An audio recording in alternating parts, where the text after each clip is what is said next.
మహోన్నతుడు, సర్వోన్నతుడు, సర్వశక్తిమంతుడు, సర్వాంతర్యామి, సకలమును పరిపాలించేటువంటి ప్రభువు ఉన్నటువంటి దేవుడు తిరిగి ఉదయకాలపు కృపావాక్య ధ్యానంలోకి అందరూ కూడా సమకూర్చబడటానికి, కృపావాక్యము చేత తన బిడ్డలతో మాట్లాడటానికి ప్రభు ఇచ్చిన సమయాన్ని బట్టి ప్రభుకు స్తుతులు చెల్లిస్తూ ఉన్నాను.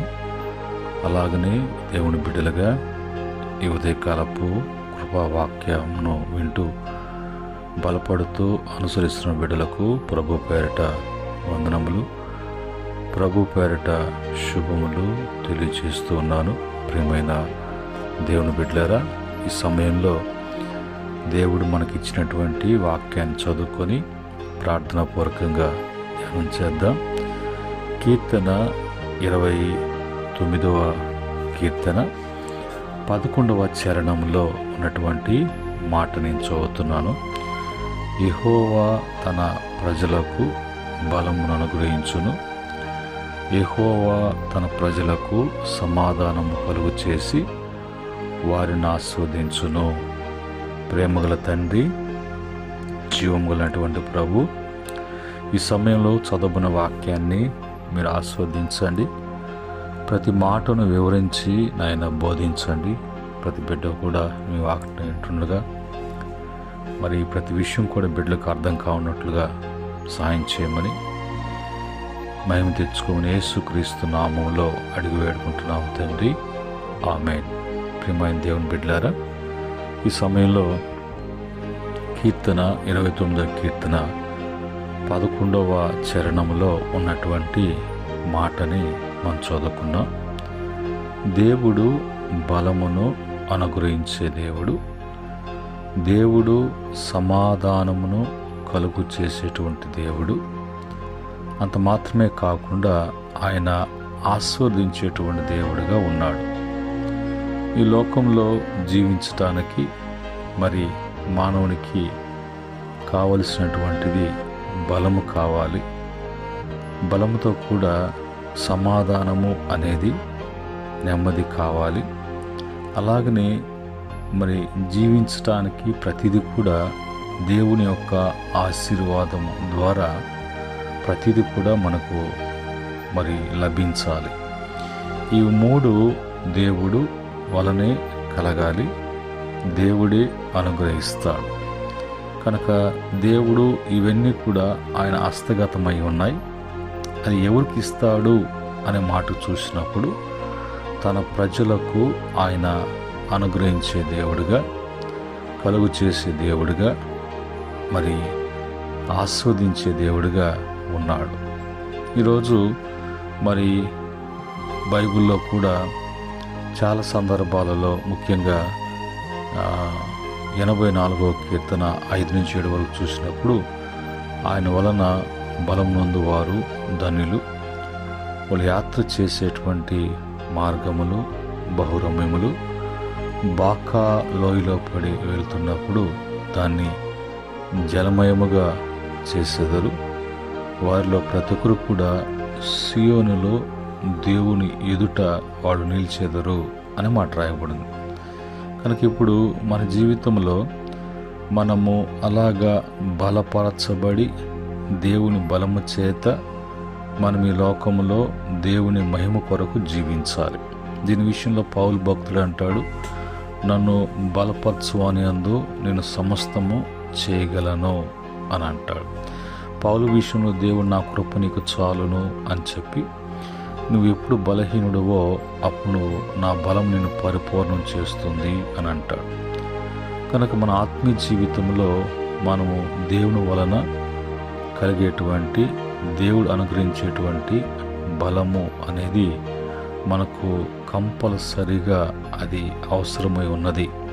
ఆ విధంగా మనం మరి ప్రతి విషయంలో కూడా సమాధానము అనేది యేసుక్రీస్తు ద్వారా మనకు అనుగ్రహించబడుతూ ఉన్నది. క్రీస్తు అనుగ్రహించు సమాధానము మీ హృదయంలో ఉండి ఏలుబడి చేయనీయుడి. ఈ సమాధానము అనేది లేనప్పుడు మరి లేనటువంటి వాతావరణాలు ఎక్కడ కూడా మరి నెమ్మదితో కూడినటువంటిదిగా ఐక్యత అనేది కానీ మరి ఏది కూడా లేకుండా వ్యతిరేకంగా ఉంటాయి. ఇలాంటివన్నీ కూడా మరి మనము వాక్యానుసారంగా తెలుసుకొని వాక్యానుసారంగా చూసినప్పుడు మనం ఎందుకు సంతోషంగా ఉండలేకపోతున్నాం అంటే సమాధానం లేదు. సమాధానం ఎందుకు లేదు అంటే అక్కడ ఉన్నటువంటి మనుషులు కావచ్చు, వాతావరణం కావచ్చు, వ్యతిరేకతలు. ఎందుకు దేవుని విషయంలో ముందుకు సాగలేకపోతున్నాం అంటే మనలో ముందుకు పోవటానికి కావాల్సినటువంటి శక్తి, బలము లేదు. నా జీవితంలో ప్రతిదీ కూడా నేను కలిగి ఉండాలని, ప్రతి విషయంలో కూడా నాకు అవసరతలను బట్టి నాకు కలిగినటువంటి మరి నాకు కోరినటువంటి అవి నాకు లభించాలి అంటే అవి పాకులాడితే పీకులాడితే కలిగేది కాదు. కానీ దేవుడు అది ఆశీర్వాదం వలన ప్రతి బిడ్డకు కూడా కావలసినటువంటి ప్రతిదీ కూడా మరి అనుగ్రహించబడతాయి. భక్తులు ఆ విధంగా మరి వారిని దేవుడు ఆస్వాదించినప్పుడు, యాకోబు జీవితంలోకి వచ్చినప్పుడు యాకోబు తన జీవితంలో అతను అన్నీ సంపాదించడానికి ఎన్నెన్నో ప్రయత్నాలు, ఎన్నెన్నో ప్రయాసాలు, ఎన్నెన్నో కష్టాలు, ఎన్నెన్నో చేశాడు. చివరికి వచ్చేటప్పటికి వాటి విషయంలో అతనికి దేంట్లో కూడా సమాధానం కలిగినట్లుగా, ఇంతకాలము తన యొక్క మరి శారీరక బలం చేత ఎన్నో ప్రయాసం చేసినా కూడా చివరికి అది దక్కనటువంటి పరిస్థితి. చివరికి అతను తెలుసుకున్నాడు, ఇవి కాదు, నా జీవితంలో నేను గొప్ప కావాలన్నా, నా యొక్క సంతానము వృద్ధి చెందాలన్నా దేవుని ఆశీర్వాదం నాకు అవసరము అని దేవుడు ఆస్వాదించేంత వరకు దేవుని విడిచిపెట్టలేదు. దేవుని ఆశీర్వాదం బట్టి తన జీవితము, తన కుటుంబం, తన వంశం అని అతను నిర్ణయించుకొని ప్రభు ఆశీర్వాదం కాడికి వచ్చాడు. దావీదు కూడా, దేవా నీవు ఒకసారి ఆస్వాదిస్తే అది ఎన్నటన్నిటికి కూడా మాకు ఆశీర్వాదకరంగా ఉంటుంది అన్నట్లుగా అతను తన యొక్క మరి నిజ జీవితంలో దేవుని యొక్క ఆశీర్వాదం గురించి వివరిస్తున్నాడు. అయితే ఇవన్నీ కూడా ఆయన ఎవరికి ఇస్తాడు అని మాటకాడుకొచ్చినప్పుడు తన ప్రజలు అని రాయబడింది. తన ప్రజలకు ఇస్తాడు. దేవుని ప్రజలకు అవి ఇవ్వబడతాయి. ఇప్పుడు ఆయన ప్రజలు అంటే ఎవరు అని అంటే మరి మొదటగా దేవుడు నోవాహుతో నిబంధన చేసుకున్న తర్వాత నోవాహు సంతానం కానించి ఆయన ప్రజలు, ఆయన ఏర్పాటు చేసుకున్నటువంటి ప్రజలు, ఆయన ప్రతిష్ఠించుకున్నటువంటి జనులు, ఆయన ప్రత్యేకించుకున్నటువంటి జనులు, తనతో నిబంధన చేసుకున్నటువంటి జనులు. ఈ మాటకు వాడికి వచ్చినప్పుడు మరి దేవుడు ఆదికాండము 17వ అధ్యాయం చూసినప్పుడు దేవుడు పరలోకం నుంచి ఆయన భూలోకానికి దిగి వచ్చి తన దాసుడైనటువంటి అబ్రహాంతో నిబంధన చేసుకున్నాడు. ఈ నిబంధనకు నువ్వు కట్టుబడి ఉండాలి, నీతో నేను, నాతో నువ్వు, ఈ నిబంధన నీకును నీ యొక్క సంతానానికి, నీ వంశానికి, మరి నిన్ను బట్టి అనేక వంశములకు నా యొక్క మరి నిబంధనను స్థిరపరుస్తాను, నా వాగ్దానాన్ని నెరవేరుస్తాను అని అక్కడి నుంచి మరి ప్రభు తన బిడలుగా ప్రతి బిడ్డ కూడా ఆ తర్వాత మరి ఆయన వలన అనేక వంశవల్లులు అన్నప్పుడు మరి దేవుణ్ణి ఎరగనటువంటి వారుగా ఉన్నటువంటి వారు కూడా వారు దేవుని ఎరిగి దేవుని యొక్క ప్రజలుగా పిలువబడటానికి యేసుక్రీస్తు యొక్క శిలువ మరణ బలియాగము ద్వారా ఆయన ప్రశస్తమైనటువంటి రక్తము మనుషుల కొరకు క్రయధనముగా చెల్లించి వారిని మరి కొనబడడం ద్వారా, వారిని కడగబడడం ద్వారా, ఆ రక్తం ద్వారా పరిశుద్ధపరచబడి దేవుని యొక్క బిడలుగా వాళ్ళు చేర్చబడటం ద్వారా ఈరోజు అందరూ కూడా మరి ఆయన ప్రజలుగా పిలువబడుతున్నారు, లోకం నుంచి ప్రత్యేకించబడి. ఆ తర్వాత నెరవేర్పు కాడికి వచ్చినప్పుడు యాకోబు కాడి నుంచి మరి ఆ సంతాన ఉత్పత్తి కావటం, యాకోబుని దేవుడు ఇశ్రాయేల్గా మార్చటం, వాళ్ళు బాహ్య సంబంధమైనటువంటి ఇశ్రాయేల్ ప్రజలుగా పిలువబడటం, మన యేసుక్రీస్తుని బట్టి ఆత్మ సంబంధమైనటువంటి ఇశ్రాయేల్ ప్రజలుగా మనకు పిలువబడటం జరిగింది. కనుక ఈ విధముగా ఈ రూపంగా మనమంతా కూడా దేవుని యొక్క ప్రజలముగా పిలువబడుతున్నాం, దేవుని బిడ్డలుగా మనం పిలువబడుతున్నాం. ఇదే మాట మరి యోహాను పత్రిక 1వ అధ్యాయం అంటారు. మరి ఆయన్ని అంగీకరించినటువంటి వారు, ఆయన విశ్వసించినటువంటి వారందరూ కూడా దేవుని ప్రజలుగా, దేవుని బిడ్డలుగా అని పిలువబడటానికి ఆయన అధికారం ఇచ్చేను అని రాయబడింది. కనుక ఈరోజు ఏ విధంగా ఎత్తుకున్నా కూడా ఆయన ప్రజలుగాను చేర్చుటకు, ప్రస్తుతము దుష్టకాలం నుంచి విడిపించి మనందరం కూడా మరి పరిశుద్ధపరిచి దేవుని బిడ్డలుగా ఉండటానికి యేసు ప్రభు ఆయన పంపించబడ్డాడు. ఈ క్రమంలో మనమంతా కూడా ఈరోజు దేవుని బిడ్డలు కాబడ్డాం. దేవుని బిడ్డలు, దేవుని ప్రజలైనటువంటి మరిగా మనము ఉండటానికి దేవుడి యొక్క అనుమతి, దేవుని యొక్క ఏర్పాటు, దేవుని యొక్క సంకల్పంలో మనమంతా కూడా దేవుని బిడ్డలము. మనము అపవాది యొక్క బిడ్డలము కాదు, లోక సంబంధమైనటువంటి లోకులకు సంబంధించినటువంటి వారము కాదు. మన యొక్క మరి బంధము, మన యొక్క రిలేషన్షిప్ అనేది మనుషులతో కాదు, దేవునితో అయి ఉండాలి. ఈ విషయాన్ని మనము తెలుసుకొని వాటిని మనం ఎప్పుడైతే అనుసరిస్తామో మన జీవితాలలో దేవుడు ఆయన బలమైనటువంటి కార్యాలు మన జీవితాల్లో చేయటానికి ప్రభు ఇష్టపడుతున్నాడు. ఈ సమయంలో మరి దేవుని వాక్యం నుంచి మనం చూసినప్పుడు దేవుని వాక్యంలో ఏమని చెప్పబడుతుందంటే, కీర్తన 68వ కీర్తన 35వ చరణంలో, తన పరిశుద్ధ స్థలములలో దేవుడు భీకరుడు, ఇశ్రాయేలు దేవుడు తన ప్రజలకు బల పరాక్రమములను అనుగ్రహించుచున్నాడు. దేవుడు స్తుతి నొందునుగాక. బల పరాక్రమములను అనుగ్రహించేటువంటి దేవుడుగా ఉన్నాడు. ఎవరికి అనంటే తన ప్రజలకు.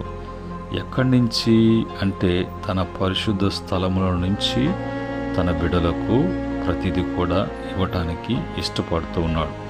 అలాగనే మరి కీర్తన 14వ కీర్తన 7వ చరణంలో, సియోను నుండి ఇశ్రాయేలుకు రక్షణ కలుగునుగాక. యెహోవా చెరలోని తన ప్రజలను రప్పించినప్పుడు యాకోబు హర్షించును, ఇశ్రాయేలు సంతోషించును అనే మాట కూడా బైబిల్ వాక్యం నుంచి మనం చూస్తున్నాం. ఆ విధంగా మరి తన యొక్క ప్రజల విషయంలో ఆయన నిబంధన చేసుకున్నటువంటి ప్రజల విషయంలో, ఆయన లోకం నుంచి ప్రత్యేకించుకున్నటువంటి ప్రజల విషయంలో తన స్వాస్యము అని ఆయన మరి ఏర్పాటు చేసుకున్న ప్రజలు, ఆయన తన కొరకు ప్రతిష్ఠించుకున్నటువంటి ప్రజల విషయంలో ఆయన ఎంతో బాధ్యత కలిగినటువంటి దేవుడిగా ఉన్నాడు. కీర్తన 94వ కీర్తన 14వ చరణములో, యెహోవా తన ప్రజలను ఎడబాపువాడు కాడు, తన స్వాస్యమును విడనాడేటువంటి వాడు కాదు. మనకి ఈరోజు మనకు ఆ భాగ్యము అనేది దేవుని వలన లభించిందే కానీ మనుషుల వలన, మనుషుల యొక్క ఏర్పాటు వలన ఏది కూడా మనకు అనుగ్రహించబడలేదు, ఏది కూడా మనకు కలగలేదు అనే విషయాన్ని మనము మరి తెలుసుకోవాలి. ఆ విధంగా ప్రభు బిడలుగా మనము జీవించాలి.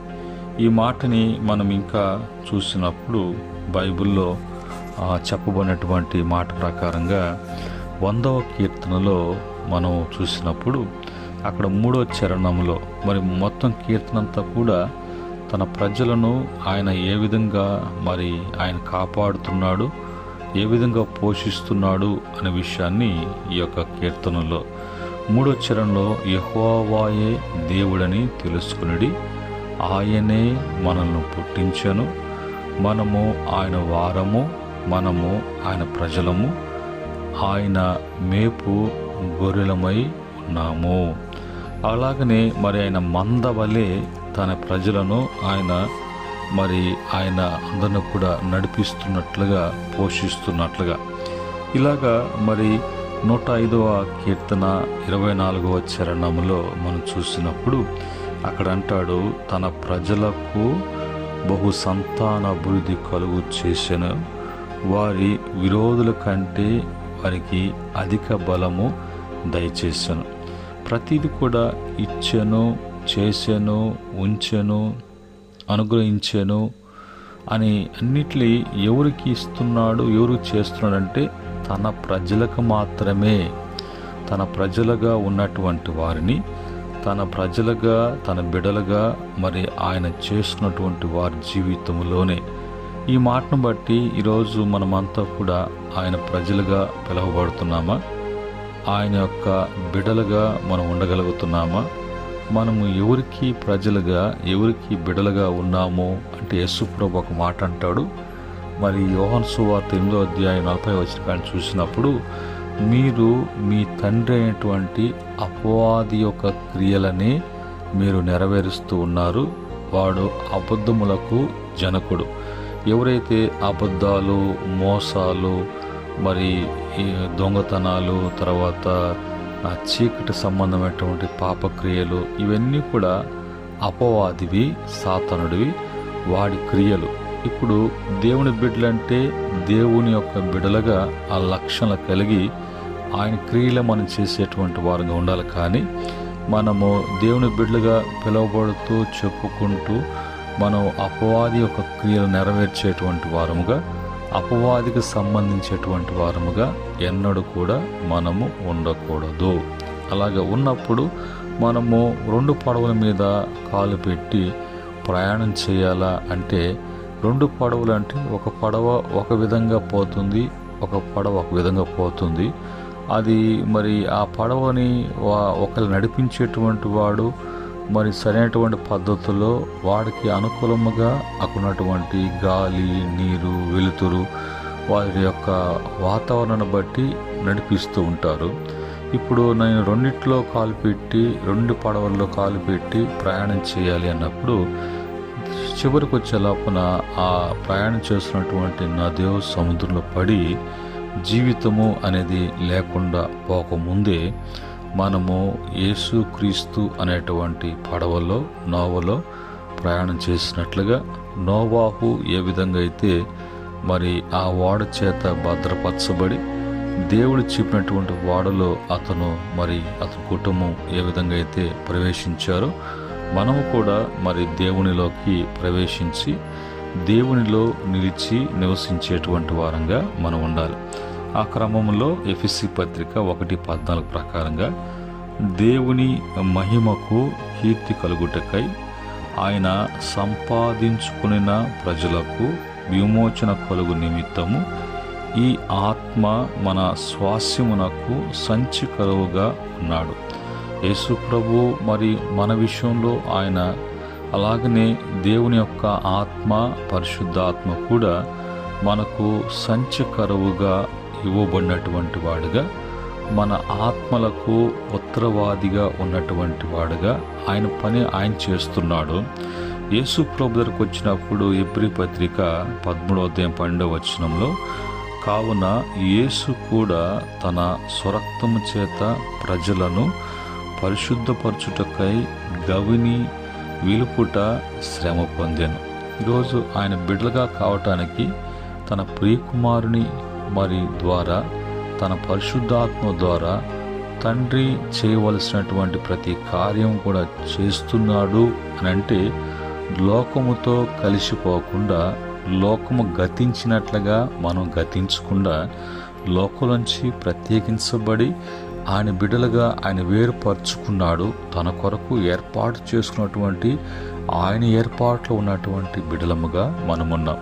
ఇలాగా ఆయన బిడ్డలుగా ఉన్నటువంటి మన జీవితాల్లో ఉండవలసినటువంటి లక్షణాలు ఎప్పుడు కూడా దేవుని బట్టి విశ్వాసం, దేవుని బట్టి భక్తి, దేవుని బట్టి వాక్యం, దేవుని బట్టి స్తుతి ఆరాధన, దేవుని బట్టి ఆత్మ నింపుదల నడిపింపు, దేవుని బట్టి సహవాసము సంఘము, దేవుని బట్టి వాక్యము, వాక్యక్రమము, ఇవన్నీ కూడా మనము కలిగి అనుసరిస్తూ ఉంటే మనము దేవుని చిత్త ప్రకారంగా దేవుని బిడ్డలుగా మనము నడుచుకుంటూ ఉన్నాం, జీవిస్తూ ఉన్నాం అనే విషయాన్ని మనకు అర్థము అవుతుంది. ఈ క్రమం కాకుండా మనం దేవుని బిడ్డలని మనము చెప్పుకుంటూ, మనము పిలిపించుకుంటూ, మనము లోకానికి సాతానికి వాడబడేటువంటి వారము కాదు. మనము అమూల్యమైనటువంటి రక్తం చేత మనము విడిపించబడి, కడగబడి, ఆయన బిడ్డలుగా సమాధానపరచబడి, దేవునిలో మనము ఐక్యమై దేవుని బిడ్డగా పిలువబడుతున్నాం. కనుక మనలో ప్రార్థన తగ్గిపోకూడదు, విశ్వాసం తగ్గిపోకూడదు, భక్తి తగ్గిపోకూడదు, వాక్య క్రమంలో మనం తగ్గిపోకూడదు. మన దేవుని స్తుతించటంలో, ఆరాధించటంలో, దేవుని ఆత్మ నింపుదల నడిపింపులో మనము, అలాగనే సంఘము సహవాసములో ఎప్పుడు కూడా మనము ఐక్యం కలిగి ఈ లోకంలో ప్రభు బిడలుగా ఆయన ప్రజలుగా జీవించడానికి ఎప్పుడైతే మనం తీర్మానం చేసుకొని ఆ క్రమంలో ఉంటామో, ఆ క్రమాన్ని బట్టి యెహోవా తన ప్రజలకు బలం అనుగ్రహించును, తన ప్రజలకు సమాధానం అనుగ్రహించును, తన ప్రజలను ఆస్వాదించును. ఈ క్రమంలో మనకు ఏమి అవసరత ఉన్నదో, ఏమి అక్రత ఉన్నదో, ఏమి కొదువ ఉన్నదో, ఏది కావలసినటువంటిదిగా ఉన్నదో, ఏవేవి మనకు అవసరమై ఉన్నవో అన్నీ కూడా మనకు దేవుడు ఇవ్వటానికి. ఎందుకంటే మనము ఆయన ప్రజలము, ఆయన మేపు గొర్రెలము, ఆయనే మనల్ని పుట్టించి ఉన్నాడు అని తెలుసుకొనిడి అనే వాక్యం చెప్తుంది. ఇది ప్రియమైన దేవుని బిడ్డలారా, ఉదయకాలం మందు కృపావాక్యం ద్వారా మనం ఆయన ప్రజలుగా, ఆయన బిడ్డలుగా ఉన్నామా? ఆ స్థానం ప్రభువే మనకి ఇచ్చాడు. ఆ స్థానాన్ని కోల్పోయి మనం లోకానికి, అపవాదికి, మనుషులకు మనము ఉపయోగపడుతున్నామా?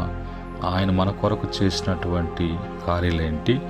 లోకం మన కొరకు, మన పతనాల కొరకు, మన నాశనం కొరకు చేస్తున్నటువంటి కార్యాలేంటో ఒకసారి తెలుసుకొని, సరిచేసుకొని, తిరిగి ఆయన బిడలుగా పశ్చాత్తాపముతో ఆయన పాదసన్నిధిని చేరి ఆయన కృపను పొందుకొని, కృపను బట్టి మనం వర్ధిల్లటానికి దేవుని యొక్క సహాయము ప్రతి బిడ్డ కూడా అందించబడును గాక.